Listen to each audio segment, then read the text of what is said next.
사람은 언제 진짜 모습을 드러낼까요? 평생을 함께한다고 약속했던 사람이 당신의 죽음을 간절히 바라고 있다면 어떨까요? 15년 동안 사랑한다고 믿었던 사람이 사실은 당신의 재산만 노리고 있었다면 말입니다. 과연 누가 진정한 가족이고 누가 가면을 쓴 적인지 그 경계는 생각보다 모호할지도 모르죠. 때로는 죽어봐야 누가 진짜 곁에 있었는지 알 수 있다고 하잖아요. 하지만 만약 정말로 죽은 척을 해본다면 그 결과는 상상을 초월할 겁니다. 서울 시내 한복판에 우뚝 선 태진그룹 본사 건물 그 최상층 회장실에서 박태진 회장이 정기 검진 결과를 받아보고 있었습니다. 65세의 나이에도 불구하고 여전히 카리스마 넘치는 외모를 유지하고 있던 태진이었지만 의사의 표정은 그리 밝지 않았어요. 회장님, 심장 상태가 예전보다 많이 악화되었습니다. 당분간은 무리하시면 안 돼요. 의사의 말이 채 끝나기도 전에 태진의 가슴이 갑작스럽게 조여왔습니다. 숨이 막히고 식은땀이 줄줄 흘러내렸죠. 태진이 책상에 쓰러지자 비서실이 발칵 뒤집혔습니다. 김 비서가 황급히 구급차를 불렀고 곧바로 병원으로 이송되었어요. 수술실 앞에서 고윤희가 눈물을 흘리며 기다리고 있었습니다. 겉으로 보기엔 남편을 걱정하는 아내의 모습 그 자체였죠. 수술은 다행히 성공했습니다. 하지만 태진은 며칠 동안 중환자실에서 의식을 잃은 채로 누워 있어야 했어요. 윤희는 매일 병실을 찾아와 간호했고 의료진들도 그런 윤희의 모습에 감동받았습니다. 사흘째 되던 날 밤 태진이 겨우 의식을 되찾았어요. 몸은 여전히 무겁고 움직일 수 없었지만 귀는 또렷하게 들렸습니다. 바로 그때였죠.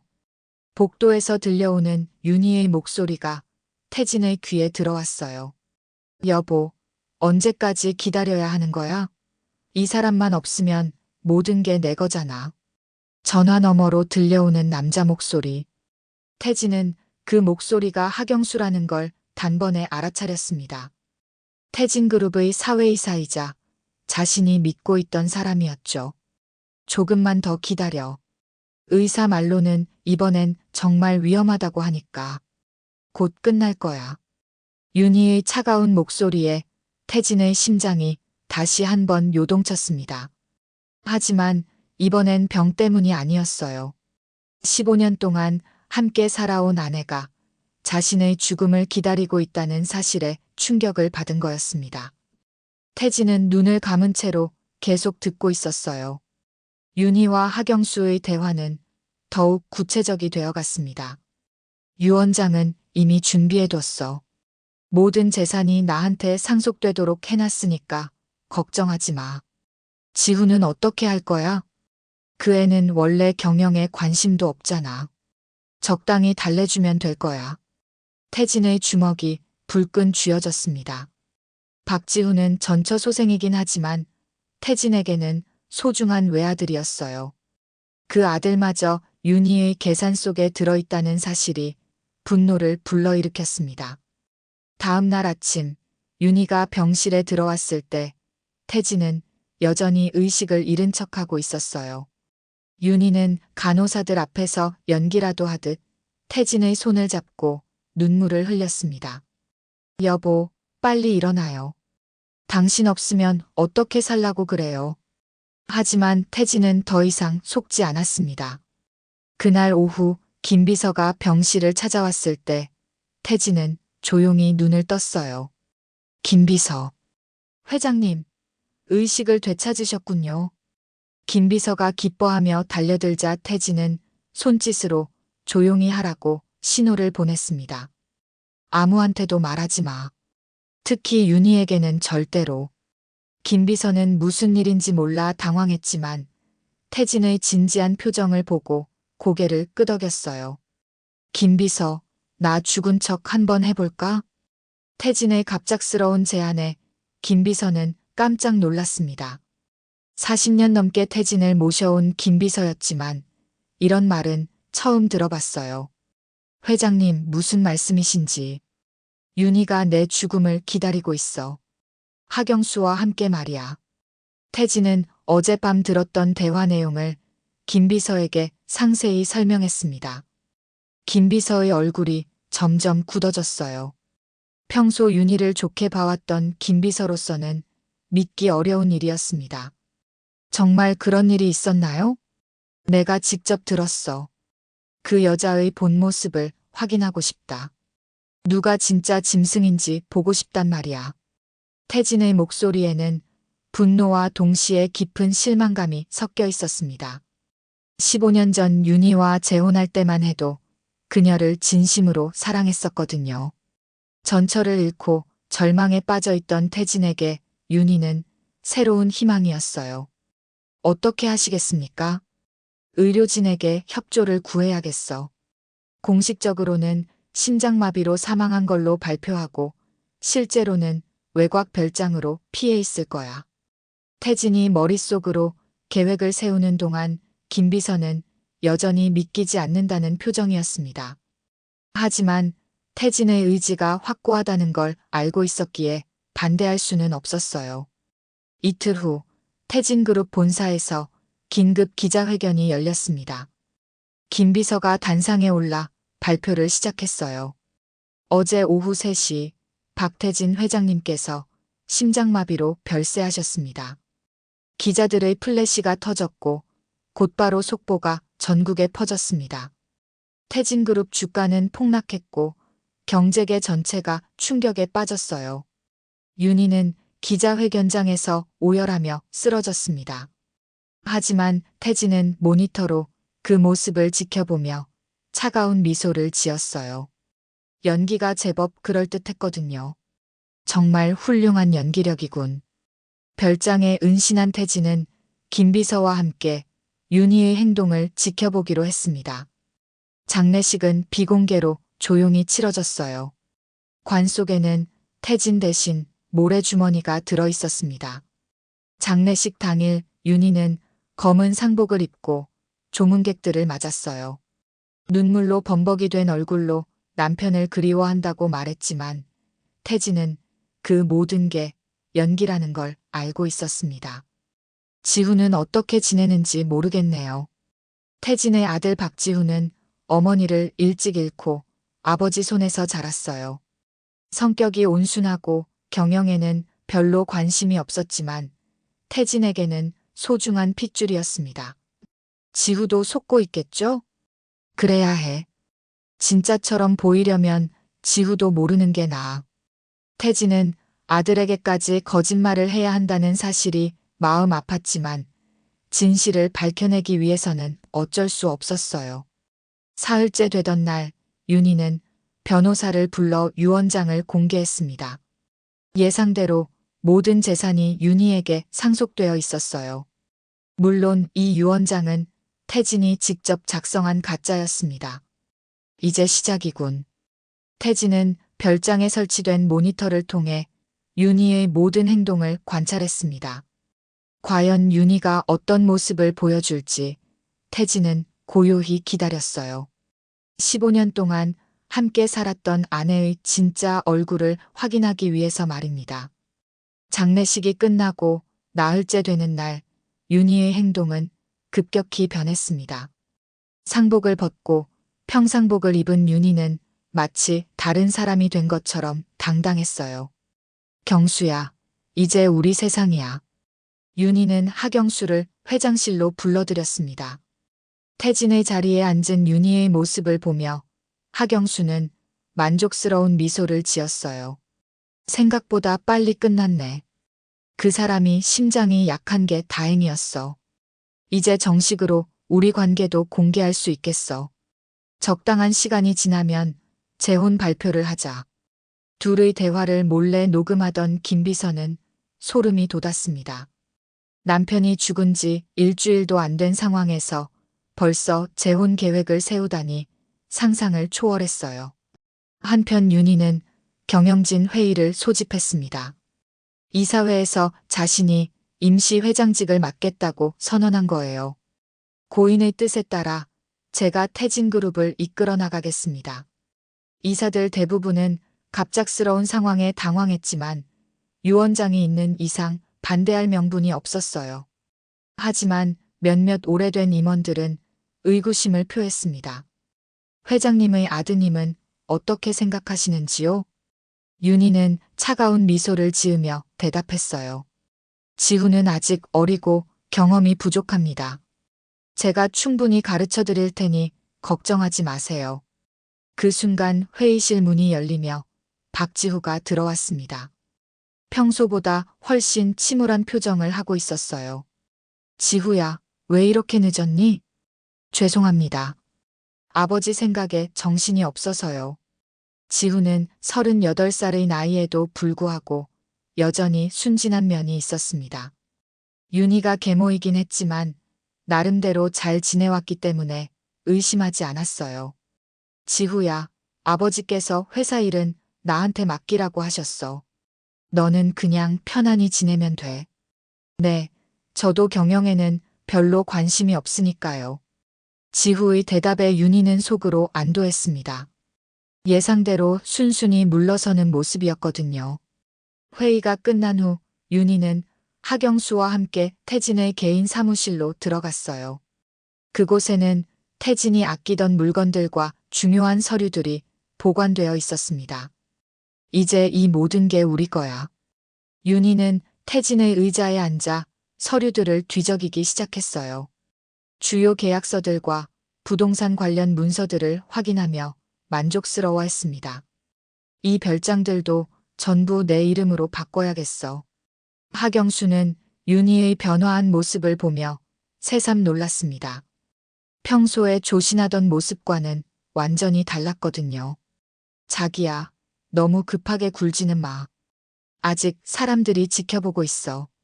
무슨 소리야? 이제 내가 주인인데 뭘 눈치 봐. 윤희의 목소리에는 오래 참았던 욕망이 드러나고 있었어요. 15년 동안 태진의 그늘에 가려져 살았던 억압감이 한 번에 터져나오는 것 같았습니다. 그날 저녁 윤희는 지후를 식사에 초대했어요. 겉으로는 가족 간의 정다운 시간처럼 보였지만 실제로는 다른 목적이 있었습니다. 지후야, 아버지가 너한테 남겨주신 개인 재산이 있을 텐데. 무슨 말씀이세요? 아버지 명의로 된 부동산이나 주식 같은 거 말이야. 그런 건 따로 정리해야 하지 않을까? 윤희는 교묘하게 지후의 상속분까지 손에 넣으려는 속셈이었어요. 지후는 여전히 윤희의 진짜 의도를 눈치채지 못했습니다. 아, 그런 건 어머니가 알아서 하세요. 저는 잘 모르겠어요. 윤희는 지후의 단순함에 속으로 웃었습니다. 모든 일이 생각보다 쉽게 풀려나가고 있었거든요. 지후는 아버지의 죽음 이후 뭔가 이상하다는 느낌을 지울 수 없었습니다. 윤희의 행동이 예전과 달라진 것도 그렇고 회사 분위기도 급변하고 있었어요. 특히 하경수가 자꾸 회사에 나타나는 게 거슬렸습니다.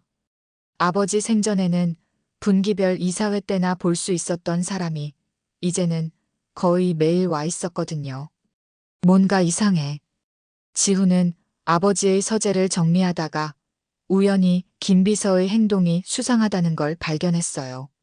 평소 꼼꼼했던 김 비서가 자꾸 실수를 하고 전화 통화를 할 때도 조심스러워하는 모습이었습니다.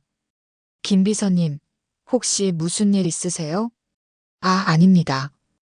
회장님이 돌아가신 후로 정신이 없어서요. 김 비서는 당황하며 대답했지만 지후는 뭔가 숨기고 있다는 확신이 들었어요. 그날 밤 지후는 김 비서를 몰래 미행하기로 결심했습니다. 오후 6시쯤 김 비서가 회사를 나서자 멀찍이 따라갔어요. 김 비서는 시내 중심가와는 반대 방향인 강남 외곽으로 향했습니다. 평소 집이 있는 곳과는 완전히 다른 방향이었어요. 어디로 가는 거지? 지후는 조심스럽게 김 비서의 차를 따라갔습니다. 한적한 주택가를 지나 산자락 근처의 별장 단지에 도착했어요. 김비서가 들어간 곳은 태진이 가끔 휴식을 취하던 별장이었습니다. 지후도 어릴 때 몇 번 와본 적이 있는 곳이었어요. 여기서 뭘 하는 거야? 지후는 차에서 내려 조심스럽게 별장 주위를 살펴봤습니다. 불이 켜져 있고 사람의 움직임이 보였어요. 담장 너머로 몰래 들여다보던 지후는 깜짝 놀랐습니다. 김비서가 누군가와 대화하고 있는데 그 상대방의 뒷모습이 너무나 익숙했거든요. 설마. 지후는 눈을 비비며 다시 확인했어요. 분명히 죽었다고 했던 아버지 박태진이 거기 서 있었습니다. 아버지? 지후의 입에서 작은 소리가 새어나왔어요. 너무 놀란 나머지 균형을 잃고 담장에 부딪혔습니다. 뭐야? 김비서가 소리를 듣고 밖을 확인하러 나왔어요. 지후와 눈이 마주치자 김비서의 얼굴이 새하얘졌습니다. 지후 도련님, 김비서님, 이게 무슨 일이에요? 아버지가 왜 여기 계시죠? 지후는 혼란스러워하며 별장 안으로 들어갔어요. 태진은 소파에 앉아 아들을 바라보고 있었습니다. 아버지, 정말 아버지시죠? 돌아가셨다고 했는데. 미안하다, 지후야. 너까지 속여야 했어서. 태진의 목소리에는 미안함이 가득했어요. 아들에게 거짓말을 했다는 죄책감 때문이었습니다. 무슨 일인지 설명해 주세요. 도대체 왜 이런 짓을 하신 거예요? 지후는 의자에 주저앉으며 아버지를 바라봤어요. 기쁨과 당황스러움이 동시에 밀려왔습니다. 태진은 윤희와 하경수의 배신에 대해 차근차근 설명했어요. 자신의 죽음을 기다리던 아내, 재산을 노리던 내연남, 그리고 진실을 밝히기 위한 계획까지. 정말 그런 일이 있었나요? 내 어머니가 죽은 이유도 아직 모르겠니? 태진의 말에 지후는 깜짝 놀랐습니다. 생모는 지후가 15살 때 교통사고로 세상을 떠났다고 알고 있었거든요. 어머니가 어떻게 돌아가신 건지 제대로 알려주신 적이 없잖아요. 그때는 너를 보호하고 싶었어. 하지만 이제는 알아야 할 때가 온 것 같다. 태진은 깊은 한숨을 쉬며 과거의 이야기를 꺼내기 시작했어요. 지후에게는 충격적인 진실이 기다리고 있었습니다. 태진은 오래된 앨범을 꺼내며 지후에게 보여줬습니다. 그 속에는 지후의 생모인 은정과 함께 찍은 사진들이 가득했어요. 내 어머니 은정이는 정말 착한 사람이었어. 너를 무척 사랑했지. 사진 속 은정은 온화한 미소를 지으며 어린 지후를 안고 있었습니다. 지후는 어렴풋이 기억나는 어머니의 모습에 눈시울이 붉어졌어요. 어머니가 어떻게 돌아가신 건지 정말로 말씀해 주세요. 태진은 잠시 망설이다가 입을 열었어요. 은정이가 죽기 한 달 전 윤희를 처음 만났어. 그때 윤희는 은정이의 간병인이었지. 간병인이요? 지후는 깜짝 놀랐습니다. 윤희가 간병인 출신이라는 얘기는 처음 들었거든요. 은정이가 치료받던 병원에서 일하던 간병인이었어. 처음엔 정말 성실하고 친절했지. 태진의 목소리에는 후회가 섞여 있었어요. 은정이가 수술 후 회복하고 있을 때 윤희가 특별히 잘 돌봐줬거든. 그래서 난 고마워했고. 김비서가 옆에서 오래된 서류 봉투를 꺼냈습니다. 그 안에는 당시 병원 기록들이 들어 있었어요. 이 기록들을 보면 이상한 점들이 있습니다. 회장님의 부인께서 갑자기 악화되신 시점이 윤희 씨가 전담 간병을 시작한 시기와 일치해요. 태진은 고개를 끄덕이며 계속 설명했습니다. 은정이는 수술이 성공했고 회복되고 있었어. 의사도 곧 퇴원할 수 있다고 했지. 그런데 갑자기 뭐가 있었나요? 윤희가 은정이를 전담으로 돌보기 시작한 지 일주일 만에 갑작스럽게 혈압이 급상승했어. 그리고 뇌출혈이 일어났지. 지후는 아버지의 말을 들으며 소름이 돋았어요. 설마 윤희가 어머니의 죽음에 관련이 있다는 건가요? 증거는 있나요? 당시엔 단순한 의료사고로 처리됐어. 하지만 최근에 김 비서가 찾아낸 자료들을 보니 김 비서가 또 다른 서류를 꺼냈습니다. 그것은 윤희의 과거 이력을 조사한 자료였어요. 윤희 씨는 그 병원에서 일하기 전에도 몇 군데 병원을 거쳤는데 이상하게 윤희 씨가 담당했던 환자들 중에 갑작스럽게 악화되거나 사망한 케이스가 여러 건 있었습니다. 지훈은 손이 떨렸어요. 윤희가 계모가 된 경위가 이렇게 끔찍한 것이었다니 상상도 못했습니다. 그럼 아버지와 재혼한 것도 처음부터 계획된 일이었을 거야.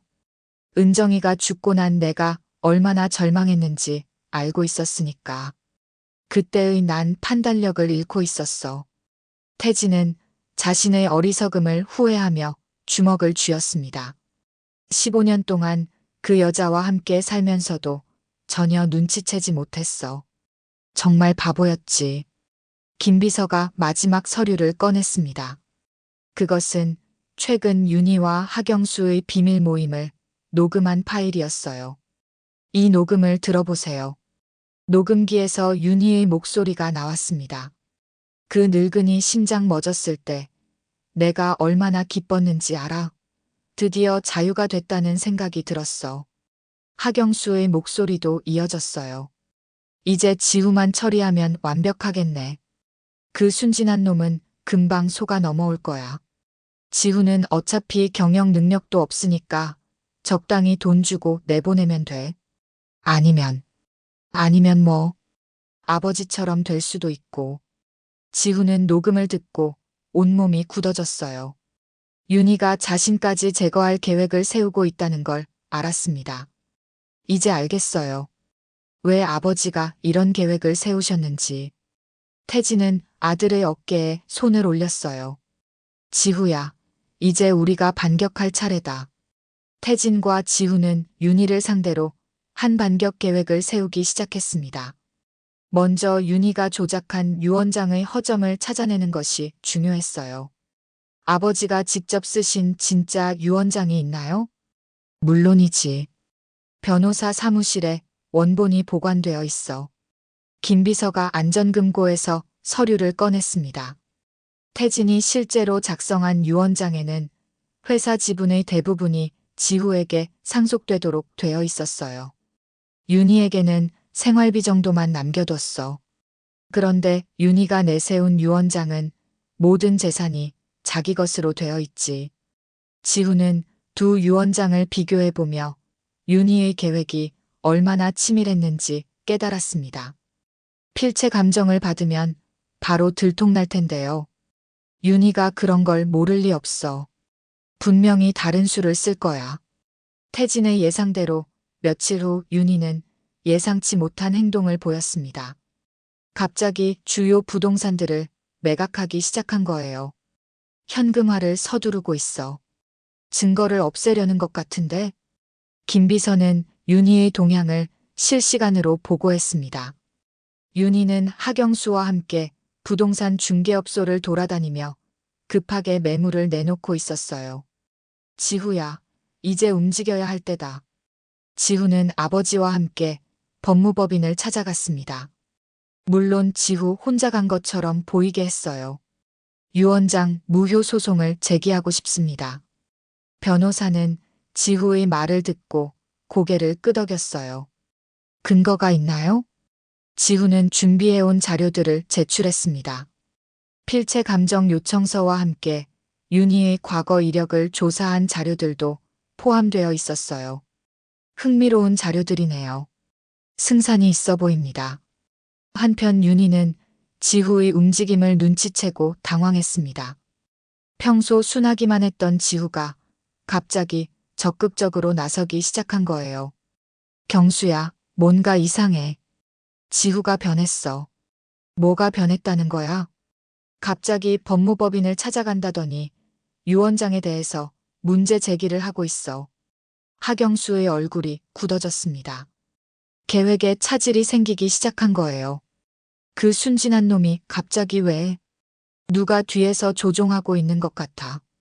혹시 김비서가? 윤희는 김비서를 의심하기 시작했어요. 평소 태진에게 충성했던 김비서가 지우를 도와주고 있을 가능성이 높다고 생각했습니다.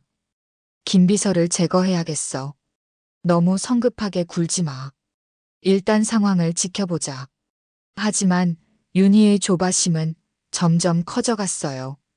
그날 밤 윤희는 김비서를 회사로 불러냈습니다. 김비서, 요즘 지우가 이상하지 않나요? 무슨 말씀이신지. 갑자기 법무법인을 찾아간다거나 유 원장에 대해 문제 제기를 한다거나 누가 뒤에서 부추기고 있는 게 아닐까요? 김비서는 침착하게 대답했어요. 아드님도 이제 아버님을 잃고 혼자가 되셨으니까 자연스럽게 생각이 많아지신 것 같습니다. 정말 그럴까요? 윤희는 여전히 의심스러운 눈빛으로 김비서를 바라봤습니다. 하지만 김비서는 전혀 흔들리지 않았어요. 며칠 후 법원에서 윤희에게 출석 요구서가 날아왔습니다. 유 원장 무효 소송이 정식으로 접수된 거예요. 이런 젠장. 윤희는 변호사를 급히 선임했지만 상황이 불리하다는 걸 직감했습니다. 특히 필체 감정 결과가 나오면 모든 게 들통날 테니까요. 경수야, 우리 외국으로 나가는 게 어때? 아직 서두를 건 없어. 조금 더 지켜보자. 하지만 윤희의 불안감은 계속 커져만 갔습니다. 태진의 죽음으로 모든 것을 손에 넣었다고 생각했는데 예상치 못한 복병이 나타난 거예요. 그 복병의 정체가 죽었다고 믿었던 남편 자신이라는 걸 윤희는 아직 모르고 있었습니다. 법원에서 첫 번째 심리가 열렸습니다. 지우는 변호사와 함께 출석했고 윤희도 자신의 변호사를 대동하고 나타났어요. 오늘은 쌍방 주장을 듣는 시간입니다. 재판장의 말로 심리가 시작되었어요. 지우 측 변호사가 먼저 입을 열었습니다. 고인이 작성했다고 주장되는 유 원장에 여러 의혹이 있습니다. 필체 감정 결과 확실한 근거를 제시하겠습니다. 윤희 측 변호사도 맞섰어요. 유 원장은 정당한 절차에 따라 작성된 것이며 고인의 진정한 의사가 담겨 있습니다. 하지만 필체 감정 결과는 윤희에게 치명적이었어요. 감정사가 증언대에 섰습니다. 제출된 유 원장의 필체는 고인의 것이 아닙니다. 전혀 다른 사람이 쓴 것으로 판단됩니다. 윤희의 얼굴이 하얗게 변했어요. 예상했던 일이긴 했지만 막상 공개적으로 드러나니 당황스러웠습니다. 이에 있습니다. 감정 과정에 문제가 있었을 수 있습니다. 윤희의 변호사가 항의했지만 재판장은 추가 조사를 명령했어요. 심리가 끝나고 윤희는 급히 하경수를 만났습니다. 이제 정말 위험해졌어. 필체 감정까지 나온 상황에서 어떻게 해? 일단 진정해. 유 원장이 가짜라고 해서 바로 우리가 범인이라는 증거는 없잖아. 하지만 윤희의 불안감은 극에 달했어요. 그동안 자신이 저질렀던 일들이 하나둘씩 드러날까봐 두려웠습니다. 그 순간 뜻밖의 소식이 들려왔어요.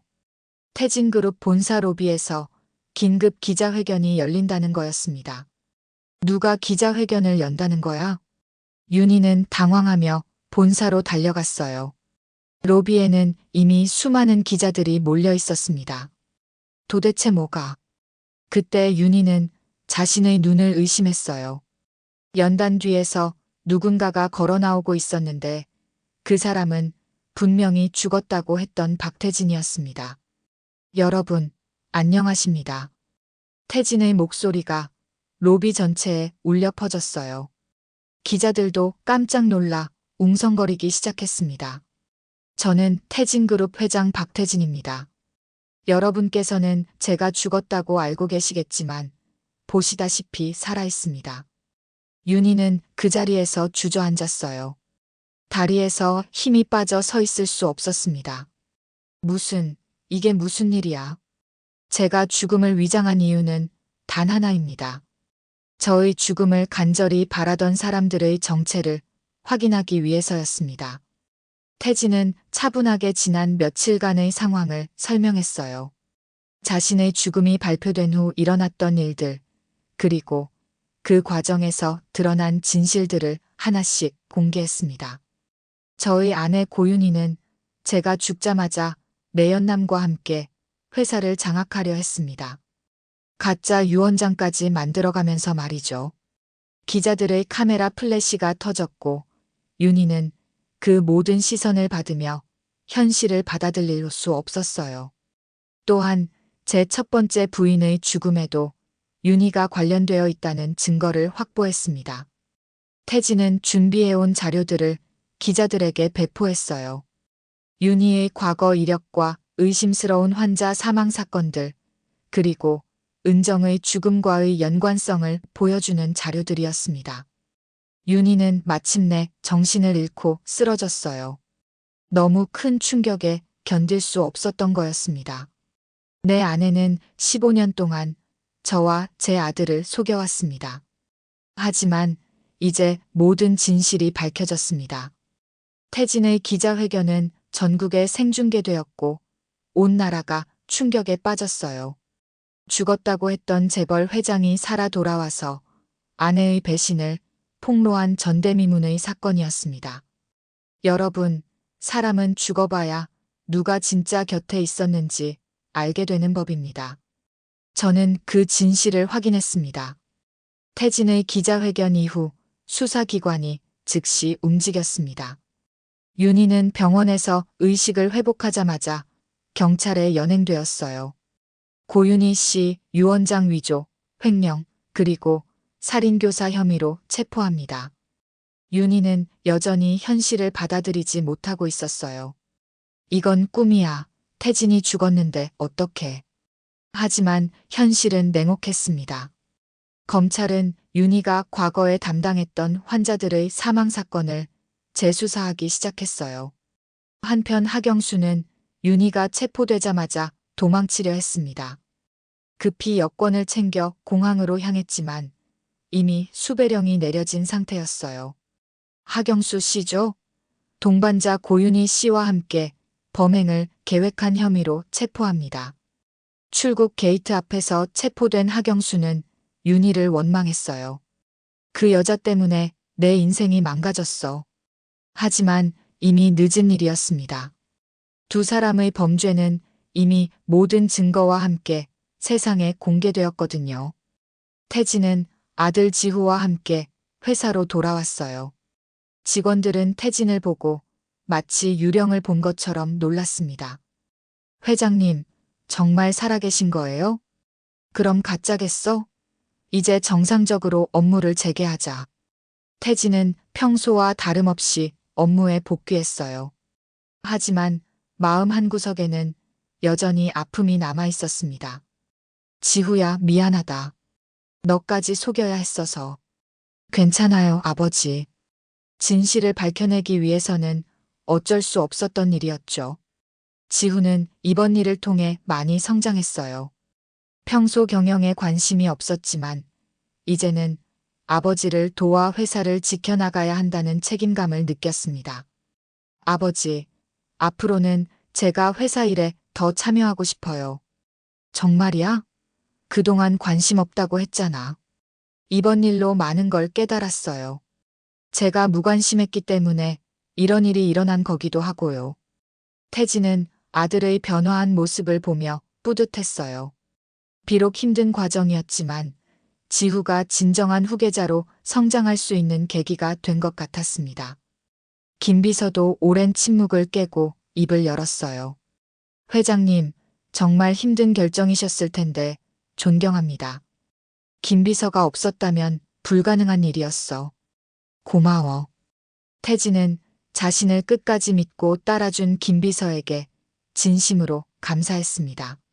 몇 주 후 재판이 시작되었어요. 윤희는 1심에서 무기징역을 선고받았고 하경수도 징역 15년을 선고받았습니다. 재판정에서 마지막으로 마주친 윤희와 태진. 윤희는 마지막까지 태진을 원망하는 눈빛을 보냈어요. 당신이 진짜 죽었어야 했는데. 하지만 태진은 더 이상 분노하지 않았어요. 오히려 연민의 감정이 들었습니다. 윤희야, 내가 진정으로 사랑을 받고 싶었다면 이런 방법이 아니었어도 됐을 텐데. 태진과 지훈은 회사로 돌아와 새로운 출발을 준비했습니다. 이번 사건으로 태진그룹의 이미지에 타격이 있었지만 오히려 투명한 경영을 하겠다는 다짐으로 이어졌어요. 아버지, 어머니 묘소에 가보는 게 어때요? 지후의 제안에 태진은 고개를 끄덕였어요. 오랜만에 은정의 묘소를 찾은 부자는 묘비 앞에서 조용히 인사를 올렸습니다. 여보, 늦었지만 진실을 밝혀냈어. 이제 안심하고 편히 쉬어. 태진은 진정한 평안을 얻었어요. 15년 동안 가슴에 품고 있던 의문들이 모두 해결되었으니까요. 김비서, 사람은 정말 죽어봐야 누가 진짜 곁에 있었는지 알게 되는구나. 김비서는 미소를 지으며 대답했어요. 회장님께서는 죽지 않으셨으니까 더 좋은 거 아닙니까? 태진도 오랜만에 진심으로 웃었습니다. 이제 진짜 가족들과 함께 새로운 시작을 할 수 있게 되었으니까요.